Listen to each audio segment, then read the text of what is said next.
आजकल तक घर घर लेखक हो गल हों, घर घर कवि हो गल, जैसे उजाला कहलिन कि आजकल घर घर सब सम्राट हो गल हो। इस सच्चाई हम मंच पर हैं, हम माता साक्षी है। कभी मैंने अपने कलम से, अपने हाथ से, अपने कार्ड पर कभी कहीं, ये यूट्यूब चैनल चल रहा है, कभी मैंने अपने आप को सम्राट मैंने नहीं लिखा। लोग कहते हैं तो लोगों को मैं मना भी नहीं कर सकता, लेकिन मैंने कभी नहीं लिखा। एक तरह कुल जुटल है। एक दिन तो किसी ने कहा कि भाई क्या ये सब सवाल जवाब करते हो, गूगल से मंगा लो कौन है बिरहा सम्राट, गूगल बता देगा। आप लोगन के भरम के दूर करे हो तो आपो लोग अपने हाथ में मोबाइल हो, मंगा ली है, भरम दूर हो जाई। वैसे हम हैं नहीं, हम तो बस सेवक है आपके, आपके दास हैं। ऐठन थोड़ा जरूर रहल, लेकिन एक्सीडेंट के बाद हमारो ऐठन खत्म।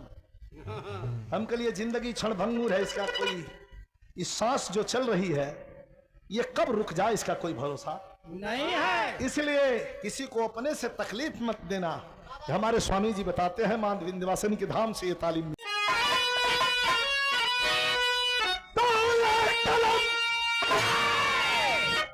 कलम उन शहीदों की जय कर,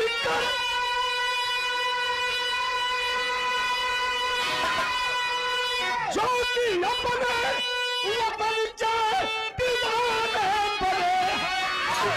अरे उन्हें भूल बैठा है इतिहास अपना, अरे जो क्रांतिकारी परवाने बने हैं, भुलाता नहीं है हमें सनी 18। अरे लहू से चढ़ाया था भारत हमारा, जिएंगे मरेंगे मिटेंगे वतन पे, लगा है चला इनकलाबी तमन्ना।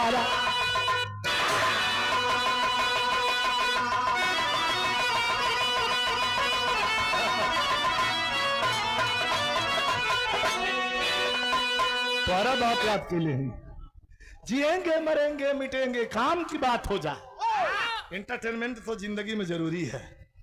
जिएंगे मरेंगे मिटेंगे वतन पर, लगाए जवां इनकलाबी तब नारा। लेकिन है तो 18 साल 20 साल का है नौजवान हुआ, खून तो गर्म नहीं इनका होता है। ये आगे दौड़े हैं और अंग्रेजों के सामने खड़े हुए हैं। अंग्रेजों के सामने क्या कह रहे हैं मास्टर?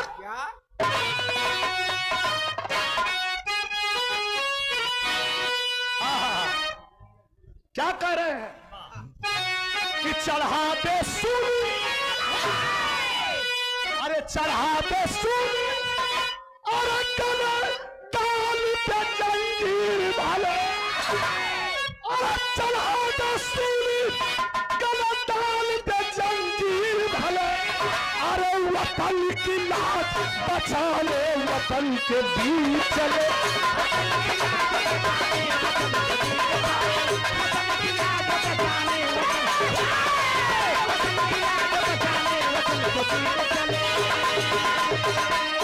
लेकिन एक तरफ चंद्रशेखर आजाद कह रहे थे बच्चों को देखकर कि धरा की गोद में, धरा की गोद में, अरे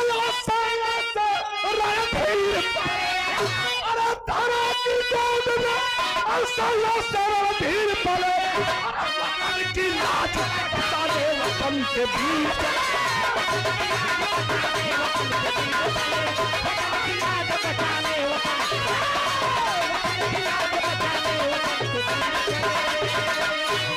कहानी की शुरुआत हुई मास्टर, कहा कि आजादी कर मस्जिद अधिकार हम।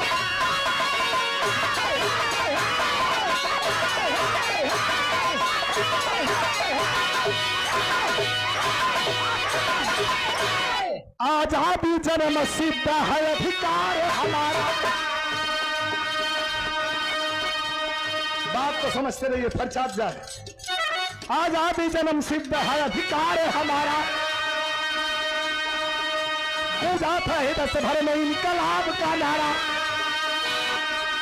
कहानी चल रहा, था नागपुर के पास एक गांव जंगली, था नागपुर के पास एक गांव जंगली, रहती थी बेटे साथ जहां बुढ़िया मंगली। गुलामी चरम सीमा पर हल। तनिका में कहानी है, आप लोग के बतावल चाहते हैं कि आज ये 13वीं के मौका पर डॉक्टर साहब के दरवाजे पर हम लोग उपस्थित भले ही।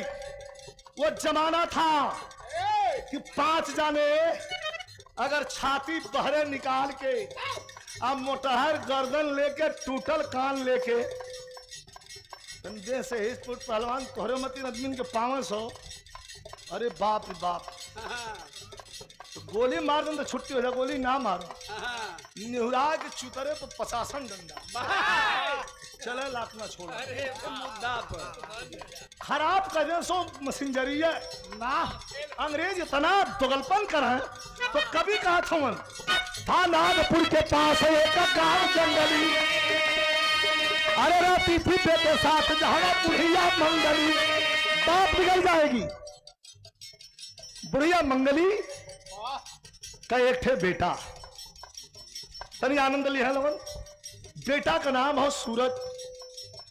बुढ़िया मंगली के पति को खन्ना दरोगा, अंग्रेजों का दरोगा, लाठियों से मारने के बाद गोली चला दिया, मार करके चौमहानी पर खड़ा कर दिया। और इसलिए खड़ा कर दिया कि दहशत हो जा लोगन में। बुढ़िया बेचारी रोवे लगल। कितना भैया भैया हो, क्या दिक्कत हो अरविंद? चल आवा लोगन। अरविंद अपने आजा, काम कर हल कर आपने।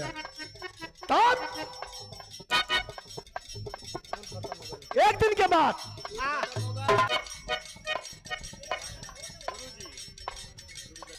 बुढ़िया मंगली के पति को मार दिया गया। गांव छोड़ के बुढ़िया चल गई घर, खेत में अपन घर बनौलस अपने लड़का के बचावे बदे। वही जगह लगल तो कहना है हट जा, कुल जगह मत बनवा, हटो वहां से, सबके सब हटो। था नागपुर के पास एक गांव जंगली, रहती थी बेटे साथ जहां बुढ़िया मंगली। बादाम का खेती रहल, चिनिया बादाम कहो तो नीचे जमीन में बैठे लेना, इसे पीस के वो बादाम होले केसरिया बादाम, वो पेड़ पर फरे ले। आई मूंगफली जो चिनिया बादाम है जमीन में बैठे ले। यही का खेती रहल। लड़कवा के घरे ना रहे दे, नदी के किनारे घर बनोले रहल। बुढ़िया कलश की तू भैया खेतवे में रहल करा, तोरे बाबू के मार दे, कुल तोहू के मार दिया। माई के डर रहल। एक दिन एक रोज क्रांतिकारी जो 3 भाग कर, 3 थे क्रांतिकारी के रहल, नाम बताई। एक रोज क्रांतिकारी जो 3 भाग कर, अरे बुढ़िया की झोपड़ी में छिपे है रात। पवन के अंग्रेज लखने रहल, पवन के नदी कोई चला फिरला तो हम डिस्टर्ब होला। गाना का थोड़ो हमार कटल। और आप लोग याद करिए गाना वैसा ना हो, ऐसा ब्रह्मास्त्र हो कि वो गवैया गा गईलन जौन गवैयन के बिरहा के ऊंचाई देवे में बहुत बड़ा सहयोग रहा।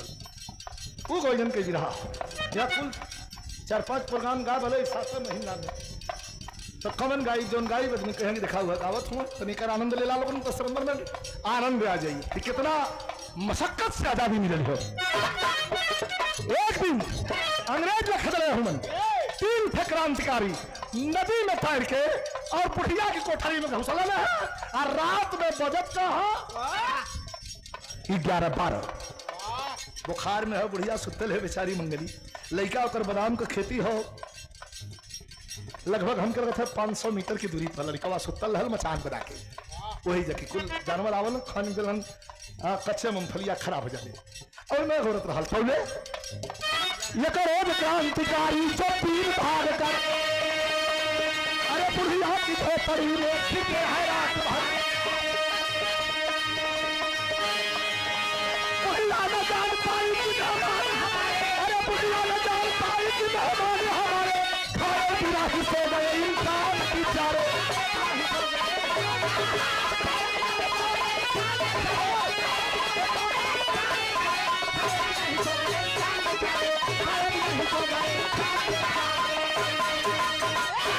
ये मेहमान नवाजी रहा। तीनों आके जौन बातन बुढ़िया के झोपड़ी में हल गेलन, अंदर माई सुतल रहल, दलनिया खाली रहल। तनी गौर करी, हम पहले तो दलान बने न, दलान के बाद तो घर रहे।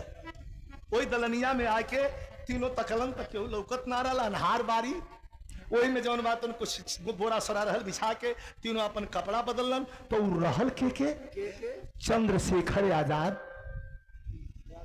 राजगुरु और सुखदेव। अंग्रेज खेदले रहलन, नदी पौड़ के पार आके थक गल रहलन। बुढ़िया के झोपड़ी में सुतन की रपरात तनी से बिता जा 2-4 घंटा, जीव थक गल। बुढ़िया भीतरा सुतल रहल, भीतरा से देखत रहल कि अरे मोरी माई चोर तो ना हुआ। फिर सोचे लगल कि हम गरीब हैं, हमारे क्या चोर कहा ले भाई, हाँ चोर ना हुआ। बुखार में रहल, दिखाई दरवाजे का कितनी बड़ी इज्जत रहल। हम अहीं जब गांव से गावत रहली वीरेंद्र भैया, 2-4 आदमी जब प्रोग्राम लिखावे बदे आ जाए उजाला, तो माई, बड़की माई, कवि जी का माई, आजी परेशान हो जाए कि अरे बाप रे बाप, आदमी अइलो, चढ़ दे तुरंत कुरुई में दाना आ जाए, उनमें से नून मिर्चा आ जाए, शरबत घोर जाए, ना दही रह तो तनी दूधवे के सारी डाल के एक पलटी बना के गिलास पहले पिया ले, तब हालचाल पूछत भैया कैसे इला। ई मेहमान नवाजी रह। आज का और तो पहले आदमी पूछत हूँ, पानी वानी पिएबा? पियले हुआ पियलहूँ रात कदा कि नहीं ना। कुछ तो इतना ढीठ हूँ, पहुँचता पूछा खाना ना तो खा क्या लोगा। कुछ इतना ढीठ हूँ, खाना ना तो खा क्या लोगा। हमारे पार्टी में जाने हुआ, उनका नाम न बताई, इनके बगलिए में देसी शराब की दुकान। जे पहुंचल लिया कि एक सीसी पहले हुआ धगलम पानी ना जो पटिया में हम नाम ना बताई, सबके इज्जत का सवाल नहीं। ठीक है, आप लोग समझ जीवा खुद है। वैसा का आदमी चेहरा से चिन्हा जा कहे तब बुढ़िया कहलस कि कहो तीन ठे आल हुआ, तीन के तनी कुछ खिया दे घरवा में कुछ हो कि ना। सोचे थे बुढ़िया, तर्ज बड़ी बेजोड़ लगल, कैसे तर्ज तुषार रहल, तनी यहाँ हम तर्ज के संशोधित के लिए कैसे मास्टर।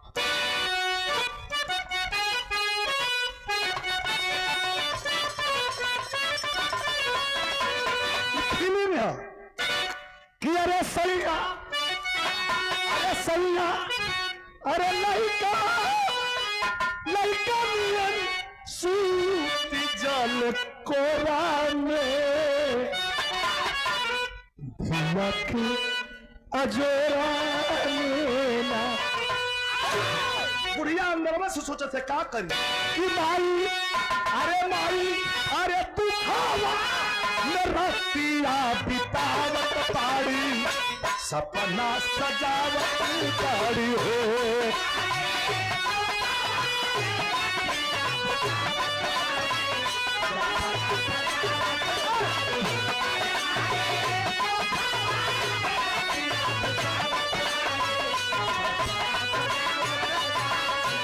चलेगा हमारे दरबारी भैया के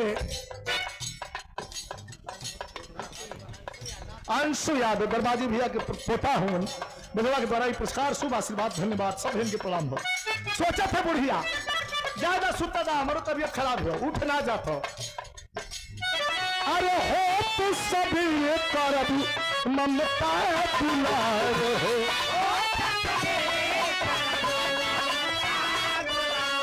अरे कवनो चमनवा कहो बाहर हो।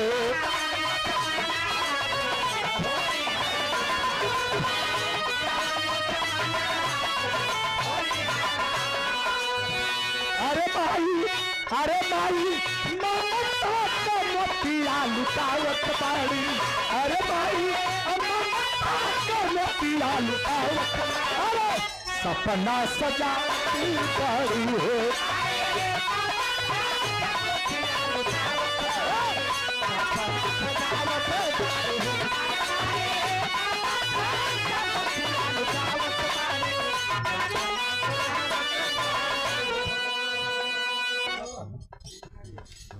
आदरणीय श्री बुढ़िया भीतरा से सुतला कि सवेरे लोग को खिया के देवे, जब पहले सवेरे। अरे हो तू सवेरे माई अंगना बहारली क्या कही सवेरे बुढ़िया ताका लगे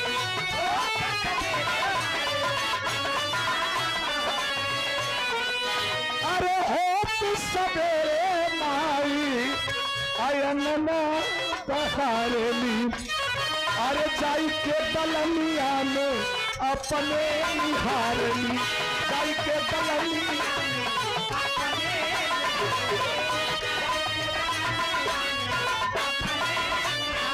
तीनों अरे तीनों चली गई सुआ गिरावत बारे अरे तीनों चली गई सुआ गिरावत अरे सपना सजावत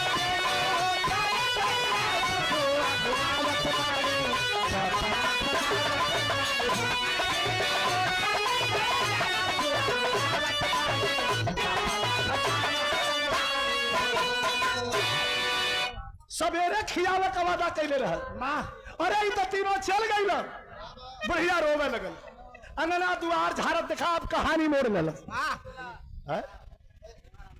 हेलो रोवे लगल बढ़िया कहलत कि तीनों चल गए ना रथिया को कुछ खिया दिले हुई अब तब तक के आ गयल खन्ना दरोगा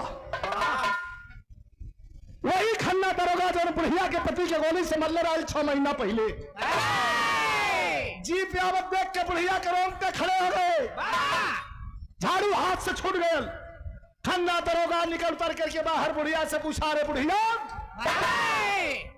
कहा वो तीनों को छिपा रखी है कह साहब कौन तीनों कह पागल मत बनाओ बुढ़िया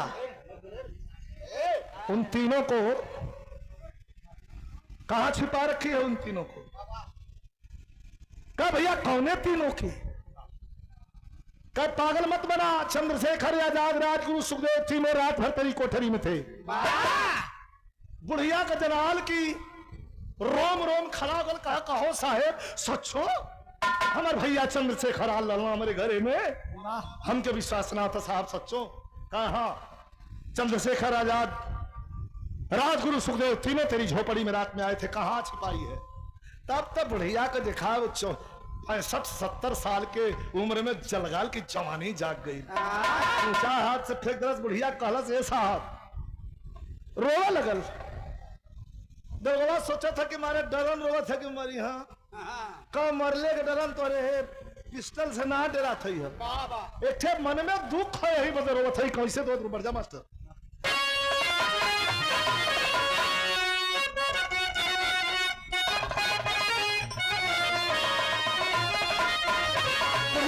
लगल कहा कि देखाली अरे देखाली न से खाली कहे अरे देखाली न से खाली कहे सकली बुढ़िया पोलन भी लखा अरे कैसे चलावेला कैसे चलावेला गोलियां हो कि हथिया चारा बिछा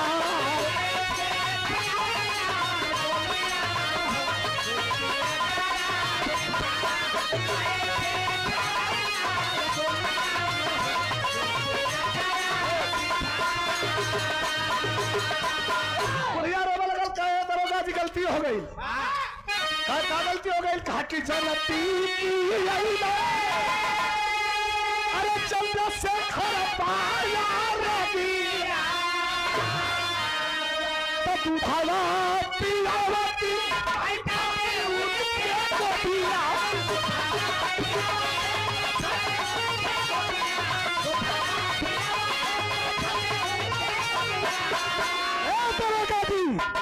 पिस्टल मत दिखावा का कि तू भावा पियावती अरे बैठावती उनके गोदिया अरे भाले चाल छाती पर तू नालिया भाले चाल छाती पर तू नालिया हो देती अचरा बिछा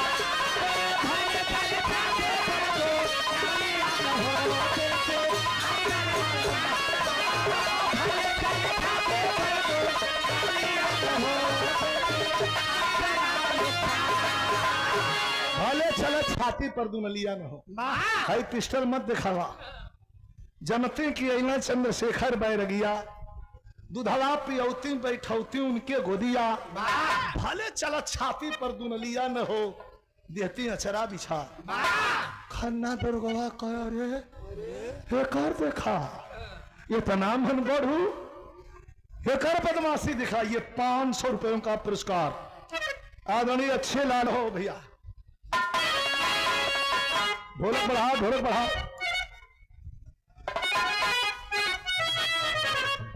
दरोगा लाल हो गया, करा पुलिया। तेरी ये हिम्मत हमें कह रही है कि अगर जान गल होती तो गोदी में दूध पी ले होती। बैठा के क्या कहे मास्टर, क्या कैलाश तो क्रोधित भाई, अरे क्रोधित भाई दरोगा उस बार बन के मुदाई, तोड़वा से करने लगा वार बन के मुदाई। जीप में से कोड़ा मंगवा लिया और 65-70 साल के बुढ़िया मतारी के धा धा कोड़ा चलावे लगल। कभी कहत हो कि बुढ़िया माई के बिरस के बिरहा में करुणा सो कि बुढ़िया माई के आ चल लो मेरा नायल हो, अब माई यही धरतिया के खाती भैली घायल हो। अरे चल दिया, दरोगा सब बाहर बन के मुदाई, कि बुढ़िया बेहोश भई लाचार बन के मुदाई।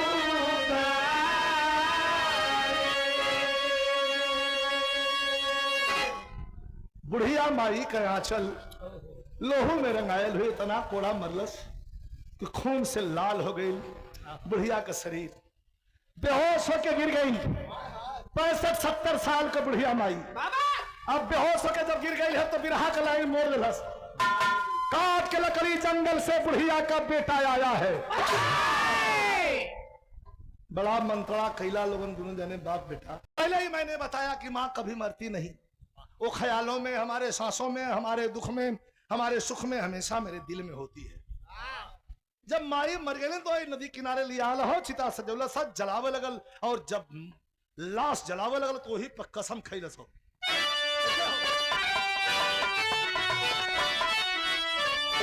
कि अरे बगावत वाली आधी जब चली, अरे बगावत वाली आधी जब चली, बाजा बाजा बिगुल क्रांति का झूमर टहनी।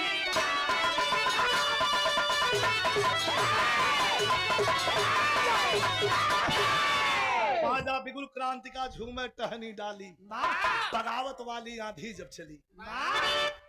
जला के चिता का राखी उठा के लगौला से लीलार पर, लगा के लीलार पर वहां से चलल तो पहले कपड़ा चेंज कैल, पैजामा डोरिया वाला, ऐठे गांधी कुर्ता, ऐठे जौन बात ऊपर से सदरी, एक ठे टोपी, एक ठे गांधी वाला झोरा लेके चलल। तो तनी आप भी रस का लाइन हो मास्टर।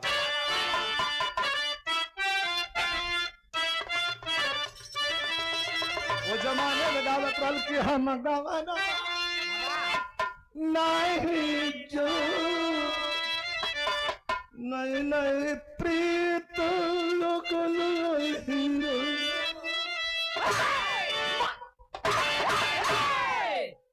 कृष्ण भगवान पर गोपिन का संवाद। वही में कौनो कहे कि हम गवाना कहीं आजा, कायम गवाना नहीं जा, कौनो कहे हम गवाना कहीं आजा, रही रही मुसाकत। वो जमाने का तर्ज है, लेकिन इन लड़का कह के चलल कैसे कि हम तूफानवा करबैना, अरे हम तूफानवा करबैना, चाहे रही है नहीं है जनवा हम धनवा करब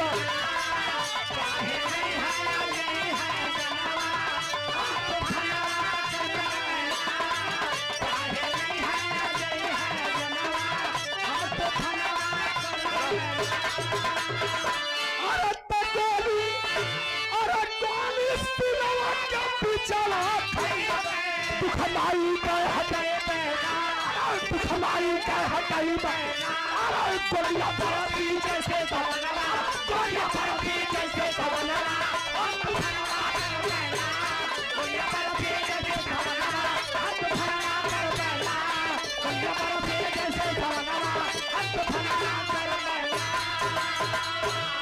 गोलियां सिनवा के जहाज जान हथेली पे लेके चलल हो मौत का जिसको आशीर्वाद उसे डर किसकी है कह कि मारब जरूर खन्ना दरोगा के वही बंगला के सामने हुआ गांधी झोला टंगले आया के खड़ा हुआ एक दिन बीतल 2 दिन बीतल 3 दिन बीतल 4 दिन बीतल 5वां दिन जब बुलेट पर बैठ के बड़की बड़की मोछ रखले हाउ वाली मोछ रखले और खन्ना दरोगा जब बुलेट पर बैठ के चला देखा कि लड़कवा 4-5 दिन से हमरे बंगला के यहाँ घूमा था करे कौन का लड़का हुए रे रोक लिया बुलेट करे लड़के किसके बेटे हो कहां से आए हो क्या रोज रोज यहाँ रैकी तो नहीं कर रहे हो कि नहीं साहब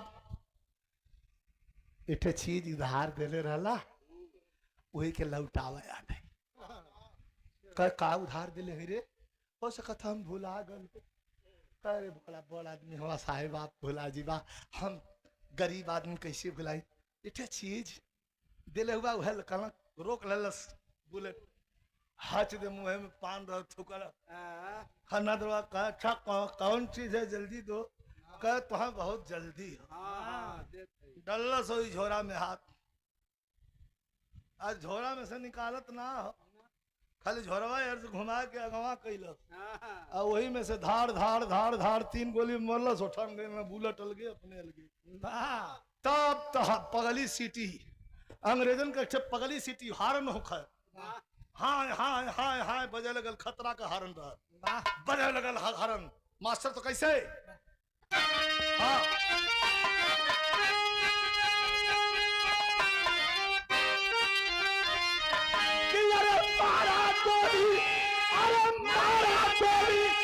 खन्ना को दीवाना कर चल मर्दाना अरे मारा कोई खन्ना को दीवाना कर चल मर्दाना और मातृभूमि पर होगा बलि कर चल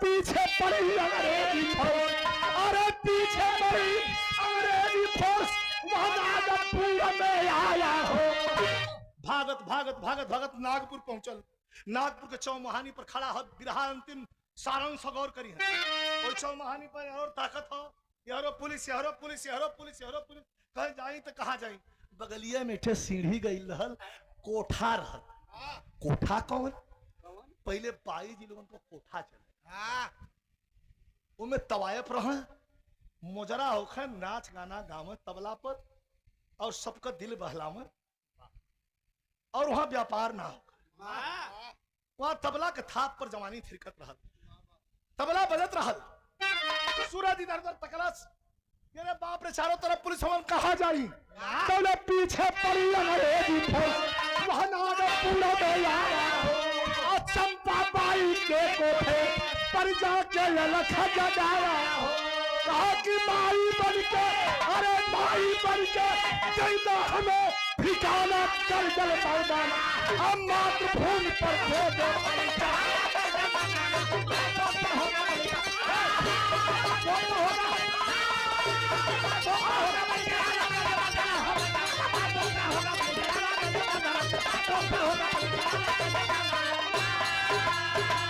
माई बन के दैदा हमें ठिकाना गर्जल मर्दाना, और देश के कारण छोड़ देवे स्याबाना गर्जल मर्दाना। कुछ लड़की नाचत रहलिन, चंपा बाई बैठल लाल करे पीछे जाके बैठ गए। चंपा बाई बड़ा सलीके से कह साहब पीछे क्यों बैठे हैं, आगे आइए, नाच गाना देखिए आप भी। कह नहीं नहीं, हम नाच गाना देखे ना, माई बन के दैदा हमें ठिकाना, बहुत बड़ी बात हो। कहा माई बन के दैदा हमें ठिकाना गर्जल मर्दाना। तकरा चंपा बाई कहे माई बन के, ये कोठा पर जो भी कोई आयल तो मालकिन छोड़ के दूसर कुछ नहीं कहला, तू माई कहला हमके, तो केकर बेटा हुआ तू, बोलो मत, केकर बेटा हुआ तू। कहे माई बन के दे दे हमें ठिकाना गर्जल मर्दाना। एक शब्द में जोड़ दलस कि देश के कारण छोड़ दे स्याबाना गर्जल मर्दाना। भाई विचार कर लगा, पकड़ल से और उठा के लेके चल गए कोठरी में। नाच गाना हो था, बैठा के पानी पियोलस, पूछलस कि बेटा जब हम माई कही दिहला तो अपन दुख हम बताए का दुख का तो से बताए तनिका में सुनला। तोहरिया उम्र का तोहरिया मतिन हमार माई खन्ना दरोगा मार के मरा कदल तो मर गई ना हमार माई, बदला ले बदल खन्ना, अरे खन्ना दरोगा के तही मरले हुए, कह हम ही मरले ही, अब तोरे हाथ में है, चाहे पकड़वा दा चाहे हम बचा ला। तो कवि जी कहत हम सोचे लगा, का सोचल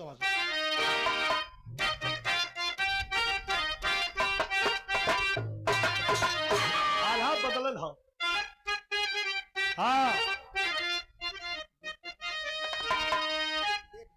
अरे खबीर बालक के चेहरा, अरे चंपा मन में पड़े विचार, अरे हम पापी न भइली बेसरा के, अरे कईनी दहिया के जापा,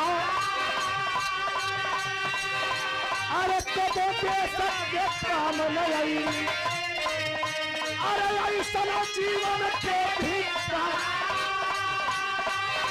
अरे अपना पदी तबला कोठे पर कायम होई मौके कहना, काऊ फर पर जाता रत कुड़ी,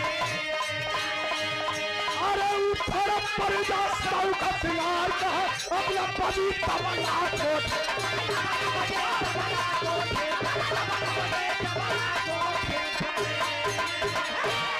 देख वीर बालक का चेहरा चंपा मन में करे विचार, हम पापिन भैली देशवा का कैली देहिया का व्यापार, कबो देश के काम में ऐली ऐसा जीवन के धिकार, अब न बजी तबला कोठे पर जब हुई है मौके का मार, ऊपर पर्जा काजर टिकुली, ऊपर पर्जा सौख सिंगार, निकल के बहरे आइल का मेरा हाथ आइल चंपा बाई, मन हो कब कहर चल जाई कोनो ठीक ना, ऐसे ज्यादा रफ्तार से उड़ा वाला इस दुनिया में न कोई पंछी हो न जहाज। अब यहाँ बैठल हुआ उड़ के चल गल बम्बई, अधर दे चलू है, अब यहाँ बैठल हुआ उड़ के चल गल विदेश चलू है, अब बैठल हुआ लोगन धर दौड़ के गल घरे, देख सुन के चलिया, ये मन से बड़ी यार कोई उड़ा वाला चीज नहीं। ये फिर पुरस्कार हमारे दरबारी भैया का पोता हुआ हमारे अंशु बाबू के द्वारा फिर पुरस्कार प्रदान किया गया हो। शुभ आशीर्वाद धन्यवाद बचवा के सब बहन के प्रणाम हो। आयल चंपा बाई बहरे विरह का अंतिम पद हो, तनी गौर करिया, कहला चंपा बाई कि ऐ बन करा, तबला वाले तबला बन केलन, सरंगी वाले सरंगी बन केलन, नाचा वाली लड़कियों से फरमान करती है, जो कोई देखा आले पहले चल जा कोठा खाली करे, सब कोई चल गल, सबके जुटा के कहलत कि आज के दिन से कोठा पर नाच गाना बंद। चंपा जौन रहल ओकर ठे लड़का रहल, ओकर नाम रहल चुन्नी लाल। चुन्नी लालवा तबला बजावे, कहे अरे माई बंद करवाए देवी कुल, घोटवी कैसे, कहे न खायल जाई, बिना खैले रहल जाई, अब देश के लिए काम कर जाई चुन्नी ललवा के नीक ना लगो ना ना कई है कर देखा कई कनकवन ठेला सरवा कर माई के दिमागवा हमरे खराब कर दल हाँ। लेकिन कहना है कैसे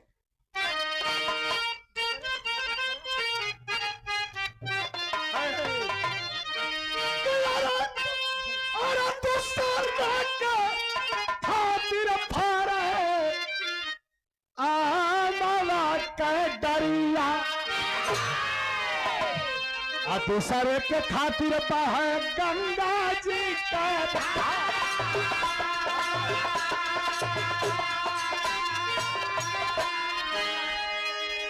अरे दूसरे के खातिर लेके दुनिया में जना वाला चंपा बाई बेसावा का कैला संपत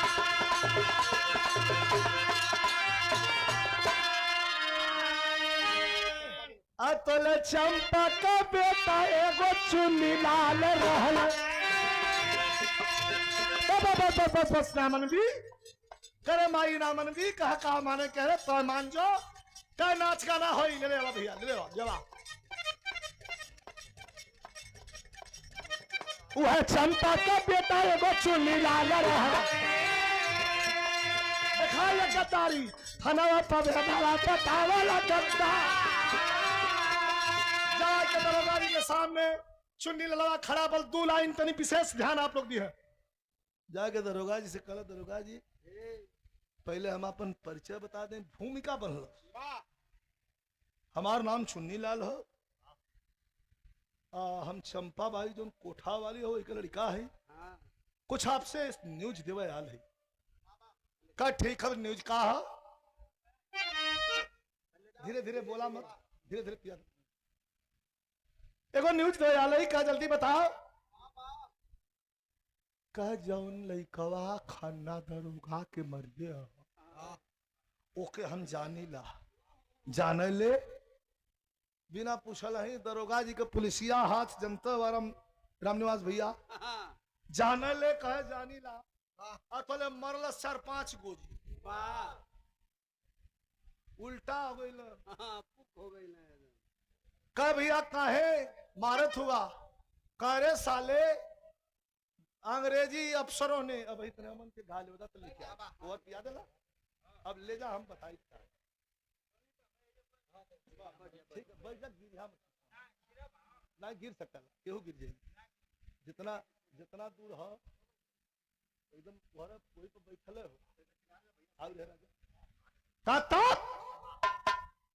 भेद बता दलस बस रुक आतले चुन्नी के दरोगा बंद कैले कोठरी में पहले ये सारे की गिरफ्तार करा ये पुलिसिया हाथ हो वो गए तो था वही के पहले बंद कर दे यही जरा था अब चुन्नी के दरोगा बंद कैले कोठरी में अब चला दरोगा चंपा बाई के दुआर चला दरोगा चंपा बाई के दुआर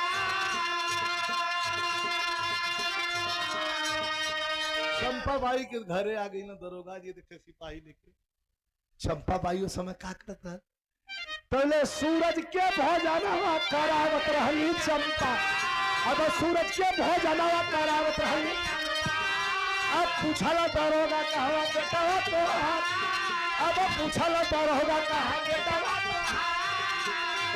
तो वही सूरज के आपन बतावत बा सुगंधवा वही सूरज के आपन बतावत भेदवा समझ गए दरोगा होशियार 1 मिनट चंपा बाई के नैलन दरोगा जी छड़ी हाथ में घुमावत कलन चंपा बाई तुम्हारा बेटा कहाँ है एक ही बेटा है ना तेरा कहे जी साहब कहा है वो तो बन के रहना तो सूरज के भोजन करावत रहल जौन मरले रहल खन्ना दरोगा के बुढ़िया के लिखा मंगली के लिखा के भोजन करावत भैया ए नामन बातू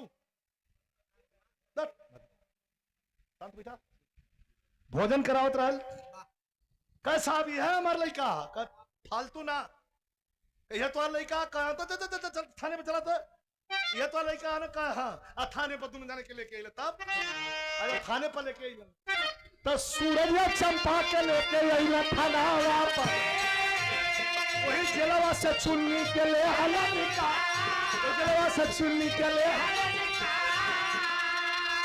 लिया के दोनों के थाना पहले दरोगा जी चुन्नी लाल के जेल से निकाल डालन कहा कि तुहार लइकवा ई हा आकी चुन्नी ललवा हंसा तक कथमाई कह करे तहुमा ई कह माई के हुआ तुम भैया चुने ललवा रो लगा अरे माई बहुत मारत हो को ऐसे मत कह माई कह नहीं बचवा तो के अच्छा तू क्यों का लइका बस साहब सूरज के धाय ललत कैसा भी है हमारा लइका कैसे नहीं होगा दोनों को खड़ा करा दिया गया आज सामने चंपा बाई के हाथ में पिस्टल लोड करके थमा दिला देख के पिस्तौल पर दारोगा का है बतिया भैया देख के पिस्तौल पर दारोगा का अरे अपन बेटा छोड़ दूसरे के बेबूमा लोड करके पिस्टल थमा दिया कहा कि अपना बेटा छोड़ दे आज जो गैर है उसको गोली मार दे सिपाहियों को लगा दिया दोनों तरफ से संगीने तन गई कहा कि तीन तक गनूंगा और तीसरा तक गिनते गिनते अगर तेरी गोली नहीं चली तो अंग्रेजी संगीन गोली उगल देगी तुम तीनों की खोपड़ी उड़ा दी जाएगी हाथ में पिस्टल हो सामने एक तरफ धर्म का बेटा एक तरफ अपने कोख का जन्मल बेटा दोनों खड़ा हुए डिसीजन फैसला लेना है एक माँ को माँ क्या है और वतन क्या है मुल्क क्या है कवि ने स्पष्ट कर दिया है इस लाइन में क्या कर मास्टर बढ़ जाती है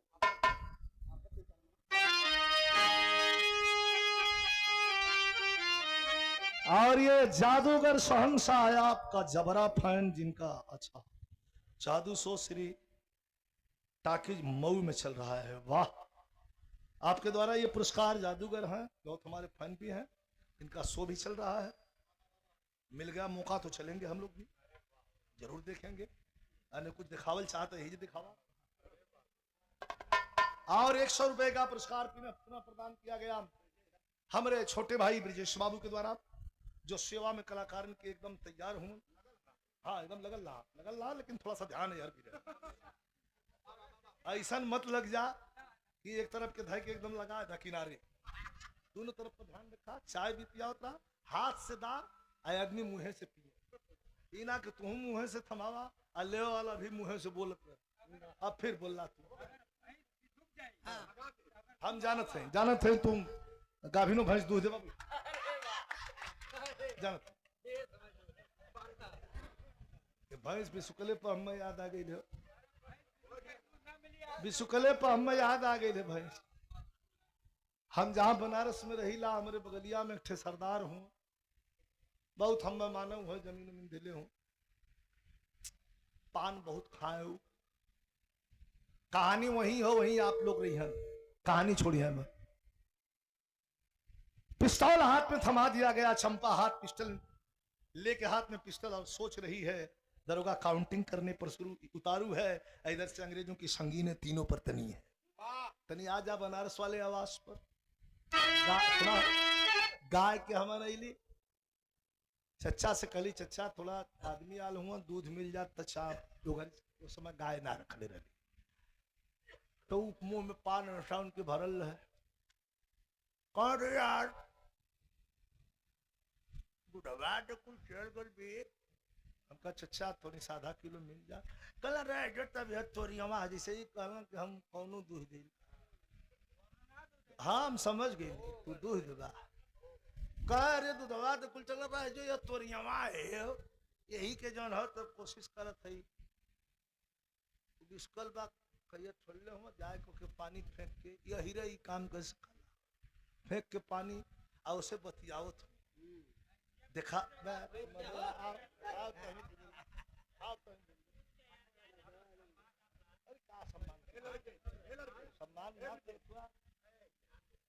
आदत खराब बोलत है भुला गई तू सोचत हुआ कि लिखल है कुल पढ़त हूँ यहाँ धारा प्रवाह अरे मारे प्रेम में बोलत हूँ यो गलत ना हो प्रेमवा इतना फोफात है जैसे दूधवा फेंक देला कोई तेरे फोफात है प्रेमवा फोफा के तो फेंक देते पैसों के पानी मार के छिट्टा ठीक कर रहा। ये भैया कलर रहे जो तो तोरियवा के दुहत है आदमी चाटे बैठल हम चली चच्चा दूधवा दाल लगल उससे बतियावे पान खेलो कहना सुना लड़का रात में गाय के ऐसा दे देबू आधा किलो तो कुछ भैंसिया के समझाओ ओके पानी छिड़कत हुआ तन तन लात मारत है। अरे तो बहुत बुरा कर दे मान जा नहीं तो बहुत बुरा हुई करत करत ओके पहनवा दे दूहा लगल सिर 1.5 से दूहा। अब आवाज लगावे में बाट ठे पकड़ ले हुआ तकले ये भी नहीं आओ ले जो दूधवा तगले उठाए के यह माया लात में कचकचा के बन बिना चाहपत्ती के गोबर सोबर ले चाय बना दे चिल्ला जैसे कहना अरे अब इतना तेज घुसी अला तो कुछ खोजा लगना मारे बदे जब कुछ ना पोला तो उठ के खड़ा के दांते काटे लगना।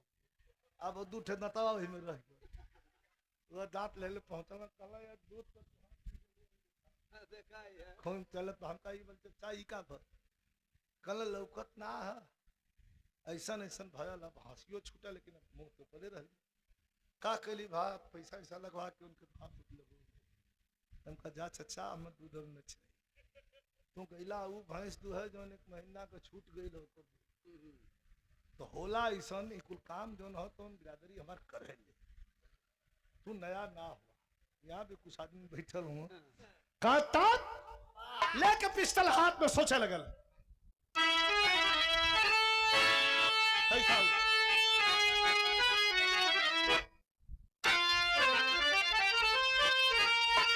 पिस्टल हाथ में सोचे लगल एक दरोगा बोल दिलस 3 तक गिनब तोर जवन लड़का हो के छोड़ दी है आज उन तोर लड़का ना हो के शूट कर दी। चंपा लेके हाथ में पिस्टल सब रहा फैसला बड़ा पेचीदा सोचत है का सोचत है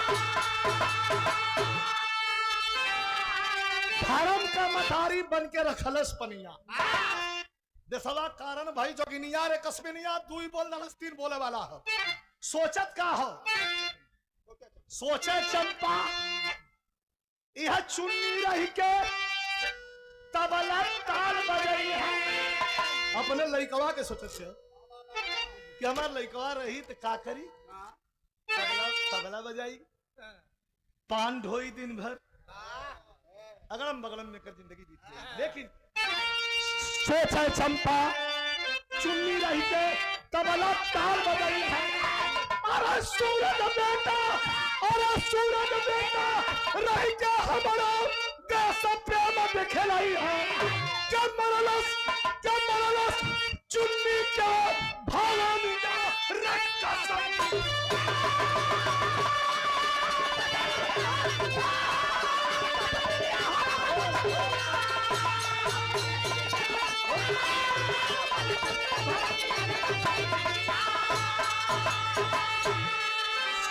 चंपा चुन्नी रह के तबला ताल बजई है और सूरज बेटा रह के हमारा देश प्रेम देखलई है मरलस तिसरका होत मरलस चुन्नी के फवनिया रे कसबी मरलस जो ने लइका के उधर से पैदा कर रहल था था था 3 गोली मरलस आहिरे माई मार देहली यह कह के दिखा धरती पर चुन्नी लाल की लगल करे माई हम मार देली माई करे माई हम तोर बेटा ना ही कह के धरती पर गिरल छटपटाए लगल गोली तीन के लगल लेकिन माई कह के चुन्नी गिर गए चंपा तब घबराई। पुत्र का ममता, पुत्र मोह का हो, माई कह के चुन्नी गिर गया चंपा तब घबराई। अरे पुत्र की ममता सह न सकी, गोली सीने में खाई। कब माटी, अरे माटी हो गई बदनिया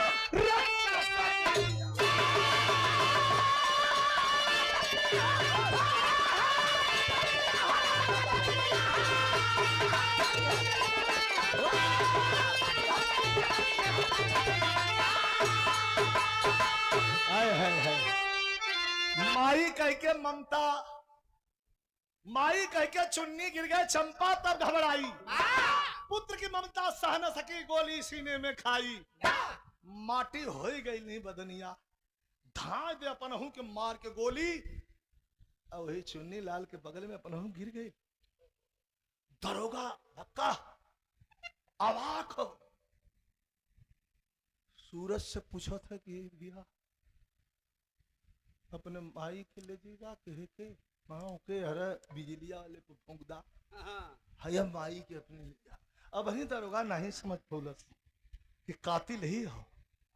उठा करके लेकर के आया और आकर के धर्म की माँ एक तरफ अपनी माँ का अंतिम संस्कार किया, दूसरे तरफ आकर के खन्ना दरोगा को मारने के बाद धर्म की माँ जिसने अपना ताना बाना छोड़ करके और देश के रंग में अपनी चुनरी को रंग लिया था और बेटे के सीने में गोली मार करके आजादी का फर्ज अदा कर दिया था, तब देश को आजादी मिली। यह आजादी कोई खेला नहीं है, यह आजादी हिंदुस्तान का जर्रा जर्रा कश्मीर से कन्याकुमारी तक खूनों से सिंचित है, खूनों से लाल है ये माटी। अरे 200 साल 250 साल कुछ होता है भाई, 200 साल के ऊपर अंग्रेजों के गुलाम रहे हम लोग। बड़ा विद्वान लोग आप लोग बैठल हुआ, कैठ क्रांतिकारी का नाम लड़ाई, 200 साल अंग्रेज गुलाम मनोले रहन देश के। कितने क्रांतिकारियों को हम लोग जानते हैं। मैं दावे के साथ मंच के माध्यम से कहना चाहता हूं, हमारे और आपके पूर्वजों ने, हमारे और आपके घर वालों ने भी हिंदुस्तान को आजाद करने में अपना खून पसीना गिराया है। भले ही इतिहास से पन्ना मिटा दिया गया हो, इसे मैं मान सकता हूं। इस आजादी की लड़ाई में बढ़ चढ़ कर के हिस्सा हमारे आपके खानदान और हमारे बाप दादाओं ने भी लिया था। हमारे बाबा जियत रहना इतना बड़ा हमरा कहा कि जानत हुए हमका का बाबा, कहा कि ललकी टोपी आदमी देख लें तो मड़ई उलाट के चला पड़ा। ललकी टोपिया देख ले अंग्रेजवन का, इतना डर दहशत रहा। बड़ी मशक्कत के बाद देश को आजादी मिली। आजादी का मजाक बनाने वाले, इस देश को आजादी का मजाक बनाने वाले हमेशा मजाक बनाते रहे। राजनीतिक क्षेत्र के लोगों ने कभी वो हथियार हाथ में लेकर के गैंगस्टर करके देश के आजादी का मजाक उड़ाए, तो कभी जाति और धर्म के नाम पर देश का मजाक बनाया गया, तो कभी गरीबों को, मजलूमों को बाबा साहब भीमराव अंबेडकर के बनाए हुए संविधान से छेड़छाड़ करके देश की आजादी का मजाक बनाया। लेकिन जब जंगे आजादी में जवानों का नाम लेने पर छाती फूल जाती है कि हम उस देश के वासी हैं। कभी कहता है कि करता कदर कौन माता मही की, करता कदर कौन माता मही की, अगर जन्म लेने के रिश्ते न होते आजाद होता वतन ना हमारा, अगर हिंद में वे फरिश्ते न होते। कैसे देश आजाद? मजाक मत बनाओ, यह आजादी हमारे पूर्वजों के खूनों से सींची हुई लकीर से बनी है। गुरु बिहारी गुरु गणेश पावन है मेरी धरती, रामदेव चंद्र का कहे जग जमा के अपनी, बगावत वाली लाठी जब चली, रामदेव विजय लाल भक्त फैला। Thank